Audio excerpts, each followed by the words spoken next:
Somebody asked me the other day about the figure eight and asking me about how to do it with the staff.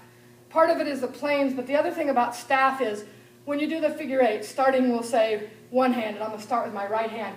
It's actually 4 strikes, as Kim put on the web.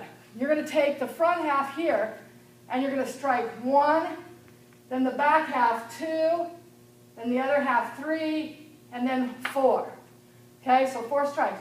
1, 2, 3, 4. Okay, some people say it's like rowing a boat. If I row a boat, it's too big. The planes are too big. Okay? If you would do it like sewing, I also say it's like sewing, with needle sewing. Make sure that your planes are close to your shoulder. Come up one shoulder, up the other shoulder, up one shoulder. And then as you eventually get better, it's done more with your wrist. If you stand a little bit sideways, you can get a little skinnier and faster move.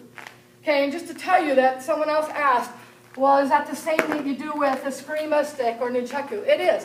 A figure eight is a figure eight.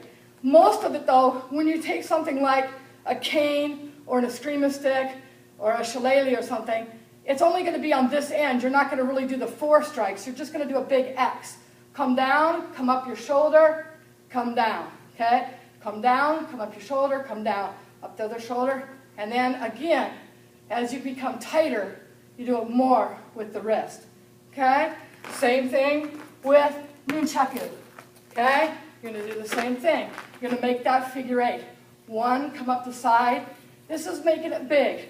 When you first start the figure eights from nunchaku, you should kind of make some big circles and just kind of do that. But come down, down, down. Again, you're not hitting with this end, just the top end. So it's a strike at 12 o'clock. If you were doing a reverse, either with the staff or with the nunchaku, you're going to come up at the 6 o'clock motion. Okay? And the same thing if I was using a sword. Okay? Same thing with the sword. I'm going to come down, strike, strike, just like the big axe, strike, strike. If I'm doing 2 hands, strike, strike. Okay? When you go a little faster, there's a little bit of that going up and down the shoulder and then to maybe a main strike.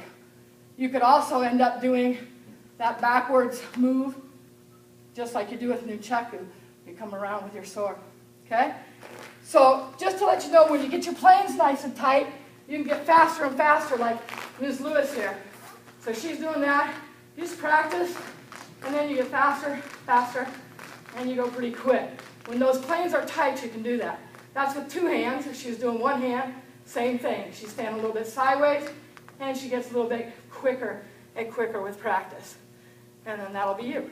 Okay. Thanks.